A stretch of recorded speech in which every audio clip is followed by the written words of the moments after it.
बिस्मिल्लाहिर्रहमानिर्रहीम। Chapter number 4 है हमारे पास, कैशे मेमोरी से रेलिवेंट है। इस चैप्टर के अंदर आपने सारा मेमोरी के बारे में और ख़ुसूसी तौर के ऊपर कैशे मेमोरी के बारे में आपने इसमें रीड आउट करना है सारा। ये आपके पास जो कंप्यूटर की मेमोरी होती है ना, ये उसकी कुछ खसूसियात हैं कि मेमोरी की लोकेशन क्या होती है, मेमोरी की परफॉर्मेंस क्या होगी, मेमोरी की कैपेसिटी क्या होती है, मेमोरी की फ़िज़िकल टाइप क्या होती है, उसका यूनिट ऑफ ट्रांसफ़र क्या होता है, मेमोरी का एक्सेस मेथड क्या होता है, उसकी फ़िज़िकल करैक्टरिस्टिक्स क्या होती हैं और ऑर्गेनाइजेशंस क्या होती हैं। ये सारी हमारे पास डेफिनेशंस टाइप हैं, इनको हमने वन बाय वन देखना है कि क्या क्या होती हैं। ये सारी करैक्टरिस्टिक्स गिवन है। सबसे पहली जो होती है ना, लोकेशन है। अगर हम मेमोरी की लोकेशन की बात करें ना, तो मेमोरी की लोकेशन 3 जगह पे हमें मिलती है। एक सीपीयू के अंदर मिलती है, एक इंटरनल मेमोरी होती है और एक हमारे पास एक्सटर्नल मेमोरी होती है। अगर आप सीपीयू की मेमोरी की बात करें तो सीपीयू के अंदर जो मेमोरी पाई जाती है ना, उसको आप रजिस्टर्स का नाम देते हैं, जो कि आपके पास शॉर्ट टर्म मेमोरी होती है। अगर आप इंटरनल मेमोरी की बात करें तो इंटरनल मेमोरी जो होती है वो बेसिकली तौर पे आपकी जो मेन मेमोरी की बात होती है ना, मेन मेमोरी जो होती है आपकी, उसको आप अपनी इंटरनल मेमोरी की बात करते हैं। और अगर आप इसमें आपकी कैशे वगैरह आ जाती है या रैम वगैरह जो होती है वो आपकी इंटरनल में आ जाती है। और अगर आप एक्सटर्नल मेमोरी की बात करते हैं तो एक्सटर्नल मेमोरी के अंदर आपके पेरिफेरल स्टोरेज डिवाइसेस होती हैं, जैसे डिस्क हो गई, हार्ड डिस्क हो गई, टेप वगैरह हो गई, जिनको आप आईओ कंट्रोलर के ज़रिए एक्सेस करते हैं प्रोसेस।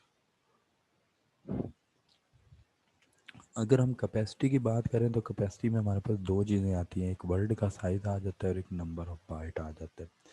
अगर हम इंटरनल मेमोरी की बात करें तो इंटरनल मेमोरी जो होती है वो बाइट्स की फॉर्म के अंदर रिप्रेजेंट की जाती है या वर्ल्ड की फॉर्म के अंदर रिप्रेजेंट की जाती है। वर्ल्ड जो होता है ये हमारे पास नेचुरल यूनिट होता है किसी भी ऑर्गेनाइजेशन का। जो नंबर ऑफ वर्ड्स हो गए या बाइट्स हो गई, यानी कि आपका वर्ड का साइज़ है वो आपने या तो बाइट्स में रिप्रेजेंट करना होता है या आपने वर्ड्स में रिप्रेजेंट करना होता है। और अगर आप एक्सटर्नल मेमोरी की बात करें तो एक्सटर्नल मेमोरी जो है वो आप बाइट्स की फॉर्म के अंदर जो है वो रिप्रेजेंट करते हैं।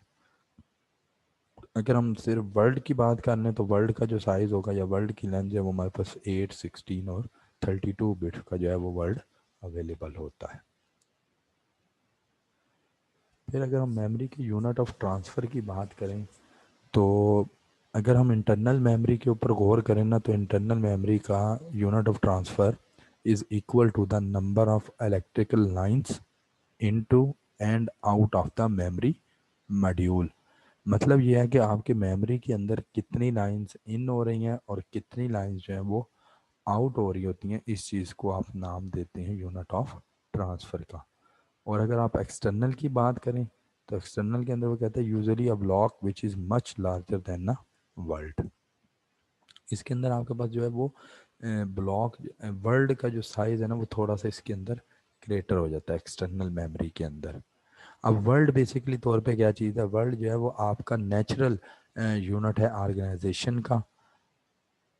और ये डिफरेंट बिट्स जो होती हैं ना मिल के आपके पास जो है वो एक वर्ड बनाती हैं। जिस तरह से आप इंटीजर डाटा को रिप्रेजेंट करने के लिए बिट का इस्तेमाल करते हैं, इसी तरीके से आप असेंबली लैंग्वेज के अंदर जब किसी वेरिएबल को डिफाइन करते हैं तो वहाँ पे आप वर्ड को रिप्रेजेंट करते हैं। फिर इसी में यूनिट ऑफ ट्रांसफर में एक टर्म आती है एड्रेसेबल यूनिट। कि एड्रेसेबल यूनिट क्या चीज़ होती है। बेसिकली तौर पे वो जो आपके मेमोरी के अंदर सबसे स्मॉलेस्ट यूनिट होता है ना, जहाँ पे आपका डाटा जाकर सेव होता है, उस चीज़ को आप अपने एड्रेसेबल यूनिट का नाम देते हैं। अगर हम एक्सेस मेथड की बात करें तो एक्सेस मेथड के अंदर हमारे पास एक मेथड इस्तेमाल होता है सिक्वेंशनल एक्सेस।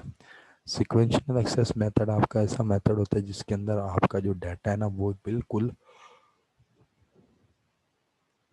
एक तरतीब के साथ चल रहा होता है, वन बाय वन जो है सीक्वेंस वाइज जो है वो आपका डाटा जो है वो चल रहा होता है। यानी कि आपने अगर लास्ट वाले डाटा को उठाना है तो आपको पहले सारे डाटा को रीड आउट करना पड़ेगा, उसके बाद आपने इसको आगे जाना होता है।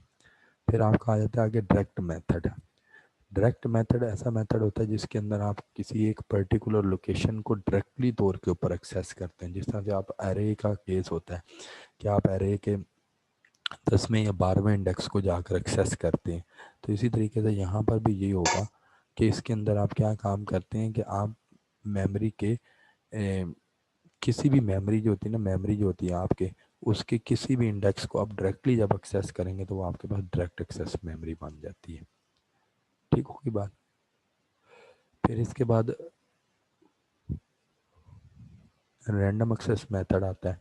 ये बिल्कुल डायरेक्ट एक्सेस मेथड की तरह जो है वो मिलता जुलता होता है। इसके अंदर ये होता है कि आप ना रैंडमली जो है वो अपनी मेमोरी का कोई ना कोई इंडेक्स जो है वो उसको आप रैंडमली कॉल आउट कर लेते हैं, उसके ऊपर रीड या राइट का जो है वो ऑपरेशन परफॉर्म कर देते हैं। तो रैंडम एक्सेस मेमोरी की एग्जांपल जो है वो आपके पास रैम बनती है। इससे पीछे अगर आप डायरेक्ट एक्सेस की देखें तो उसमें आपके पास डिस्क आ जाती है, और सिक्वेंशियल एक्सेस के अंदर आपके पास टेप मेमोरी जो है वो इस्तेमाल की जाती है। फिर आपके पास आता है एसोसिएटिव मेमोरी। एसोसिएटिव मेमोरी के अंदर ये होता है कि आप ना वर्ल्ड को एक्सेस कर, पूरे के पूरे एक वर्ल्ड को एक्सेस करते हैं rather than its address. This access method is a special type of the random access method. और ये जो टर्म है ये आपके पास कैशे के अंदर जो है वो इम्प्लीमेंट होती है। मतलब इसके अंदर आप एड्रेस की बजाय डायरेक्टली जो है वो पूरे के पूरे वर्ल्ड के थ्रू जो है अपने डाटा को एक्सेस करते हैं।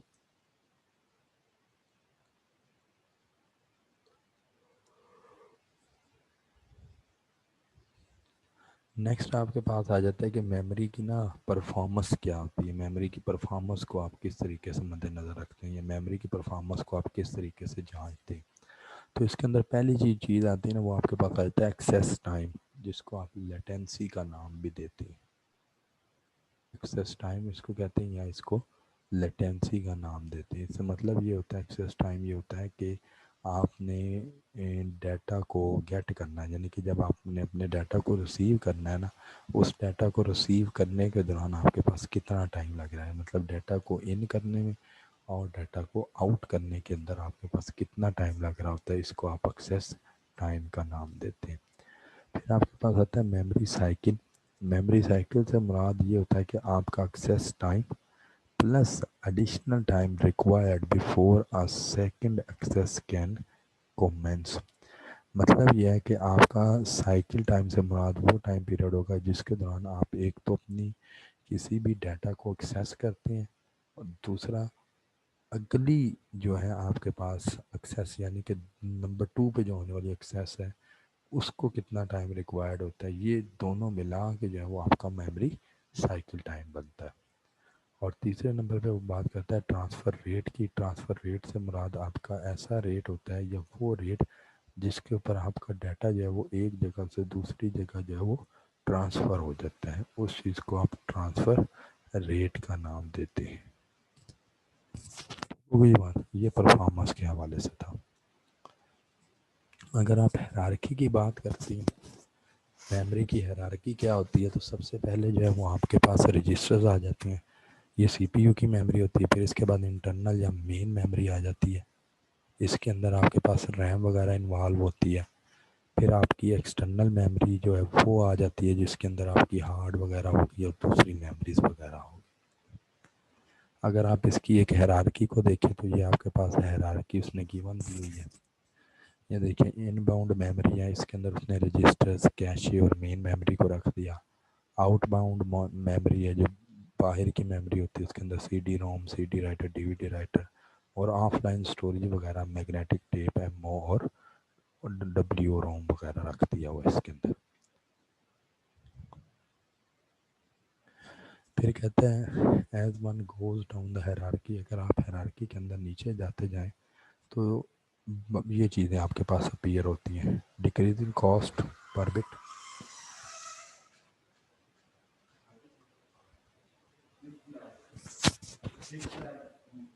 लैब बाहर वाले ऑफिस बॉय से पूछे, ये तो staff room.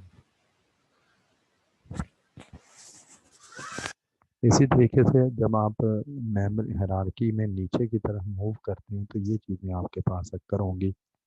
Decrease cost per bit, मतलब आपकी कॉस्ट जो है वो डिक्रीज होती जाती है। कैपेसिटी आपकी इंक्रीज होती है, कैपेसिटी के साथ साथ आपका एक्सेस रेट जो है वो भी कम होता रहता है। और decreasing frequency of access of memory by the processor, decreasing frequency of access of the memory by the processor के मेमोरी को एक्सेस करने का जो फ्रिक्वेंसी के वो कितनी दफ़ा उसको एक्सेस करता है वो भी आपके पास कम होती जाती है इसके अंदर।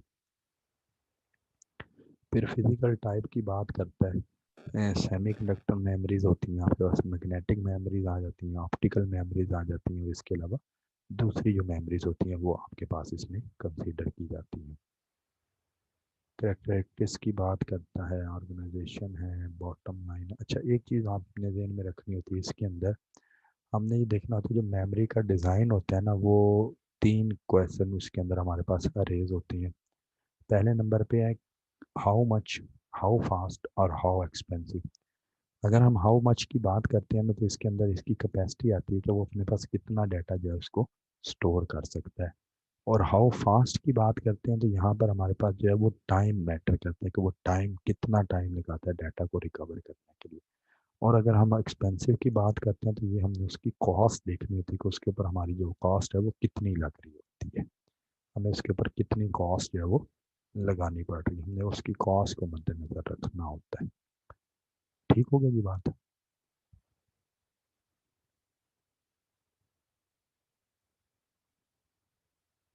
ये छोटी छोटी डेफिनेशन थी, आपने इसको यहीं पे रखना है। इंशाल्लाह अगली क्लास के अंदर ना तादाद कंप्लीट होगी तो फिर मैं दोबारा